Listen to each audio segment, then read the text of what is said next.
We're back, and my guest is David Scott Atkinson. We're talking about the public relations practitioner. And I think it boils down to this, David, that you have to have a lot of common sense first, and then the other skills, they kind of grow, don't they? Well, if you make them grow, I mean, you can learn to write, and you can learn to analyze, and you can learn to program. All right, let me stop you right there. Can you learn to write? There are some people who just love music, but they can't sing, David, and no matter how long they practice, they would never be able to play the piano. What makes a writer?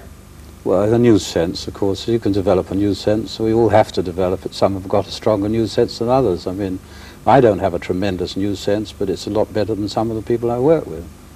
Now, you mentioned about the fact that you have to have a news sense. Does that mean, you know, it's not news when a dog bites a man, but it's news when a man bites a dog? Is this what you're talking about? Well, almost anything can be made news, can't it? Yeah, you can turn anything into news. I remember one chap I heard, he was lecturing, and he said there's no trick to get your client on the front page of the Toronto Star. All you have to do is have the president take his clothes off and run down University Avenue. He says he'll be on the front page of the Star. That's right. They'd even spell his name right on that occasion. Okay, what happens when you get bad press? What happens when the press is really abysmal? I'm not talking about inaccurate press, because they have a press council and you can go to it, you can go to the editor. But if a story comes out about an individual or a product that you're repping, and that story is so negative you just want to hide your head in the sand and hope it'll go away, what do you do about it? Do you live with it, or do you try to get a retraction? Well, I'm not a believer in retractions. I'm a great believer in living with it, because I think the retraction, you nearly always have to repeat what the outrage was. So that doubles the impact of what the accusation was. But apart from working for individual, well, statesmen or politicians, I've never had that, touch wood, with a company that has had a problem of the nature that you sort of indicate. What about no news? Is no news good? Some PR practitioners make a very handsome living just keeping their clients out of the news, and that's their job. Yes, well, I don't know that you can keep your clients out of the paper, because anybody with a... It's rather like it's like telling your wife not to do something, isn't it? I mean, they do it immediately. Sure thing, they'll go and do it. I mean, they go and do it. I mean, that's the way I tell her. I say, please don't cut the grass, and she'll go out and cut it. Well, you've got her well trained, haven't you? Well, I bought her a power mower. Let's have a look at some of these slides you brought along, David. Goodness sakes. Okay, David, have a look at the monitor. What are we seeing here? Well, that's Sunday shopping. That was part of a supermarket that had been grown from very small size to doing about $1 million a year, and it was being shut down because of the Sunday shopping. Now, was your program successful? No, it wasn't, but it bought them about 2 years in time so they could get out of the building, get out of the business. And that's another one. That's actually in Dixie in Mississauga. That's a 100-year-old market that was on the... That's a similar situation. All right, fine. Sometimes it's just buying time, isn't it? Just buying time. This one was a difficult one, because it was in Monroe's area, where they were going to ban the advertising of cigarette products outside. The industry was then doing about 10 million a year. It would have lost them about 4 million a year. And again, we got the bill withdrawn because we pointed out what was happening to the industry, the unemployment that would have been caused, and it bought the industry time. Now the industry is about 100 million, and if they're out of that, they're out of very little. Are politicians easy to work with? No. As long as you can convince them of their benefit that it bestows on them, it has to be. This one's the classic. It's the coloration restrictions on margarine, and that's about 15 years ago in Saskatchewan. It was the first province we went to, an agricultural province, to get the coloration restrictions lifted. So you build a... Did they have a law there that you could get fined and everything for peddling margarine? Oh, yes. Well, there's only one province where you have to have it, that horrid orange, and that's in Ontario. It's the only province we weren't able to swing. Well, thank God they didn't make it blue when the Conservatives were in. No. Well, this is an interesting one. There's a small advertising agency, and they wanted to get larger. They were doing about 3 million. That's a great one. And we asked John Straighton, the principal, to write a book about women in advertising, as a subject he knew a lot about. And that was used as very much of a promotional vehicle. He went everywhere as an expert in women. Does that cover your idea, David? With the eyes and the... No, it was McClelland and Stewart, the publishers. It was their idea. Isn't that a great It's cover? A great cover. Oh, sure. But that advertising agency now does about 15 million as a result. It was a vehicle that helped them. Well, that one is a charity, a book. It was by 18 Mississauga housewives. A magnificent book. Well, 6,000 is usually a great success story. That's a bestseller in Canada, you know That's that. done 36,000. Oh, don't tell me that there's somebody selling 36,000 copies in Canada. 36,000 in Canada. And it's If I sold that many, I'd run out of relatives. Well, that is a magnificent cookbook. Yeah. It is absolutely I know about marvelous. it, Jim. Yeah, just marvelous cookbook. Yeah. These are the successes. That's what makes Well, it this fun. is the city of Peterborough. Strangely enough, they wanted to have the Dash aircraft located here, the manufacture of it, and that really was the case to the minister, pointing out why Peterborough was the place to have it. Why didn't he know that in the first place?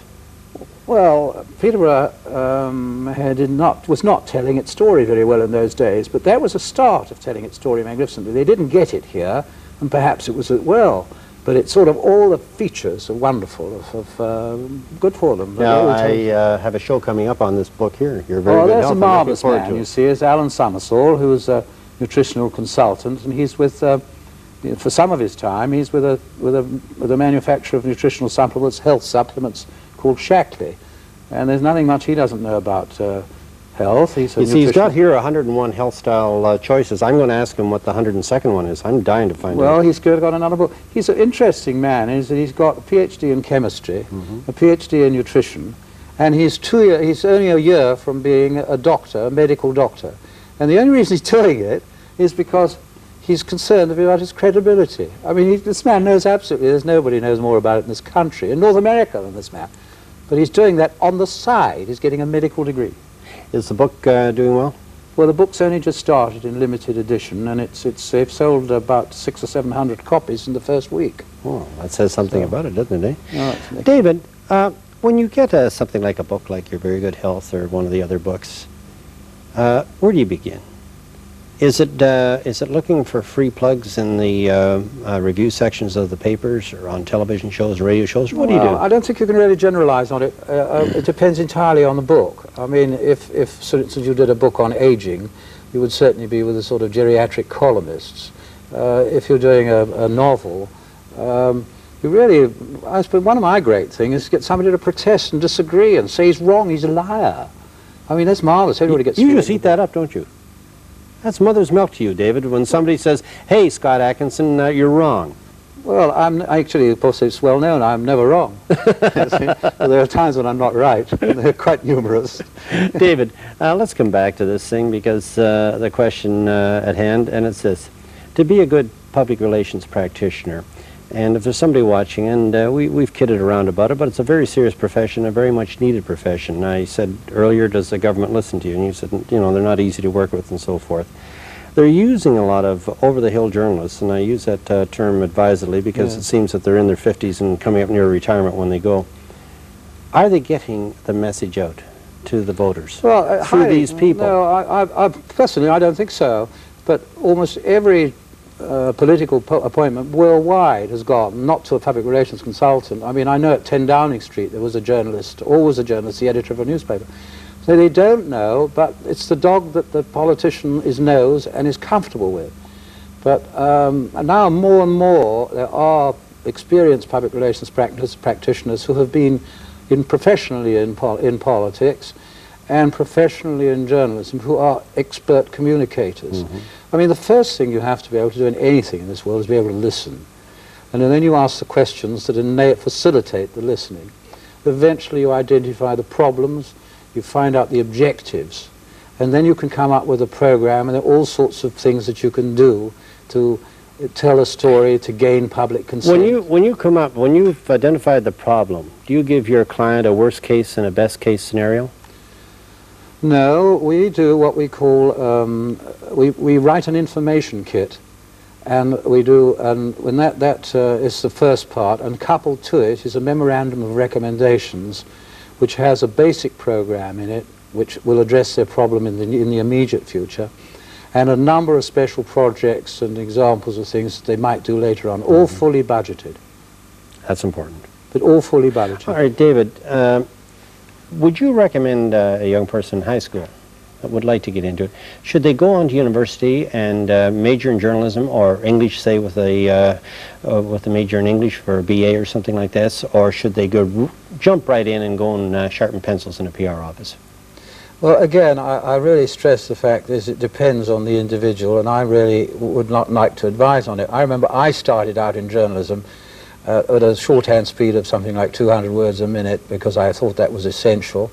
And I joined an office at the age of 18, and there were reporters at the age of 14 that could leave me standing, didn't have any formal education at all, were cracking crackerjack reporters.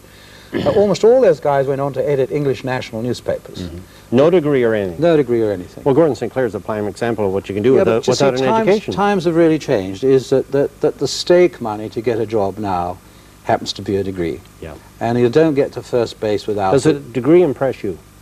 Well, it impresses me to the extent that half my children have them and half mine don't. And the ones that haven't have got more common sense than the ones that have. David, we're just about out of time. Yes or no? If you had to do it all over again, would you get into the business? Oh, I would, because it is one wonderful romp in the hay with beautiful women and Dom Perignon, just like they say. You've heard it from the expert. There it is, from the master. It's a ball. Well, it's a lot of hard work, and a lot of good people are in it, and a lot of people are in it that shouldn't be in it. And if you're thinking of getting into public relations, talk to a guy like David. Scott Atkinson. Absolutely, he'll give you the word, no question about it. I thank David for being my guest. Naturally, as always, I thank you for joining me. It's been a real pleasure. I've enjoyed it. I hope you have. Until next time, goodbye.